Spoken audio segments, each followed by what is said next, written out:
हाय श्री को राधे राधे, जय जय श्री कृष्णा।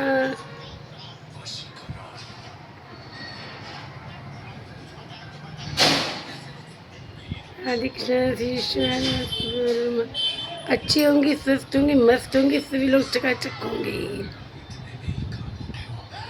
दीव गुठनी एकादशी है, कौन से दिन मनाई जाएगी? आज शनिवार है, शनिवार शाम 4 बजे से लगेगी। और कल व्रत वाली, आज पूजा वाली, आज एकादशी है, कल व्रत वाली एकादशी है। जो लोग, जो माता बहना है आज पूजा करेंगी, शाम को पूजा कर सकती है सभी लोग। आज के दिन भगवान विष्णु और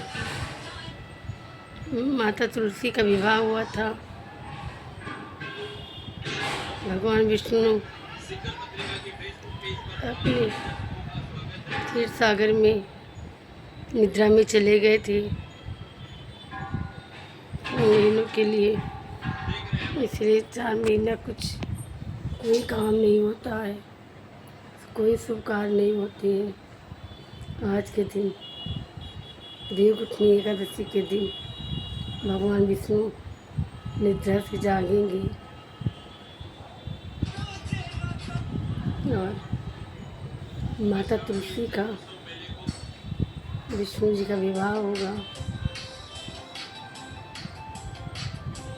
देखिए आज देवउठनी एकादशी है।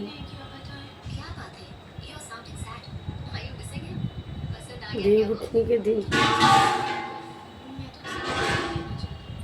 कार्तिकी माह के महीने में जो लोग तुलसी पूजन पूरे सावन कर पूरा कार्तिक करते हैं, उनसे माँ तुलसी की आशीर्वाद और कृपा अपनी बरसाती रहती है। माँ तुलसी, जो लोग पूरे महीने पूजा ना कर सके, उनके लिए एकादशी से पूर्णमासी तक दिया गया है। पूर्णमासी तक वो लोग जरूर कार्य पूजा कर सकते हैं, नियम पालन से करें तो माँ तुलसी अवश्य प्रसन्न होंगी और भगवान हरि भी प्रसन्न रहेंगे माँ तुलसी के साथ।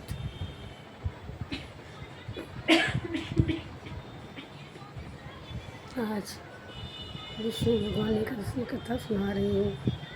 एक राज था, उस राज के में एक राजा करते थे। राजा को अपनी प्रजा का बहुत ध्यान भी अपनी प्रजा का बहुत रखते थे राजा। एक दिन राजा ने सोचा, हर एकादशी के दिन व्रत नगर में व्रत किया जाता था। राजा ने कहा, ना कोई अन्न बेचेगा, ना अन्न खरीदेगा, आज के दिन एकादशी है।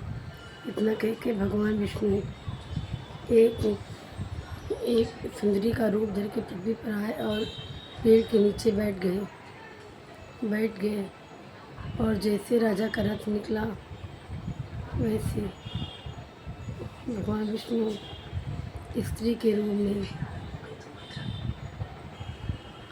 दान करने का राजा और बहुत सुंदर थे। तुम प्रभु थे ना, अति सुंदर थे। राजा ने देखा तो उनका मन विचलित होगा। सोचा कि मैं इसे अपने महलों में ले जाऊंगा और अपनी रानी बनाकर अपने पास रखूंगा। इतने में ये सुंदरी बोली, राजा ने सुंदरी से पूछा, ये सुंदरी आप कहाँ से, कौन है? तब भगवान विष्णु ने स्त्री के रूप में बोले, मेरा इस जगत में कोई नहीं है, मैं कहाँ जाऊंगी ये भी नहीं पता है। आप तो राजा हैं, आप ही बताइए कुछ। राजा प्रसन्न हुए और मन मुस्काए और बोले, चलो आज मैं इसे अपने घर ले जाऊंगा और अपने साथ अपने घर लेकर पहुंच गए तो महलों में रहने लगे। लेकिन सुंदरी ने कहा, मैं तुम्हें वचन देती हूँ, जो ये मेरा वचन स्वीकार करो। राजा ने कहा कि तुम्हारे हर वचन मुझे स्वीकार है। बोला, हर एकादशी के दिन मैं जो कहूँगी वही कार्य होगा। राजा ने कहा, ठीक है, जो कहोगी वही होगा। एकादशी पढ़ी तो एकादशी के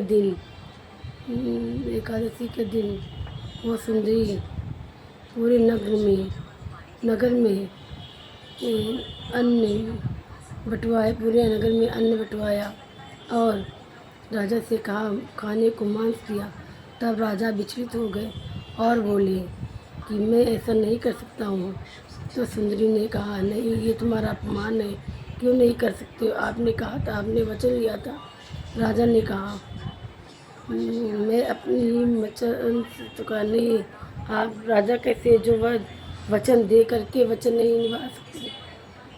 तो राजा ने कहा, राजा बहुत परेशान हो गए। फिर सुंदरी बोली, सोच लो, अगर ये मांस नहीं खा सकते हो तो अपने बड़े पुत्र की बलि तुमको देनी पड़ेगी। राजा ने कहा, ठीक है। ऐसा कहते हुए राजा ने कहा, मैं अपनी पहली पत्नी से भी पूछ लूँ। और राजा गए और अपनी पहली पत्नी के आगे रोने लगे। पत्नी ने पूछा, हे राजन, ऐसी क्या बात है जिसके लिए आप इतना रो रहे हैं?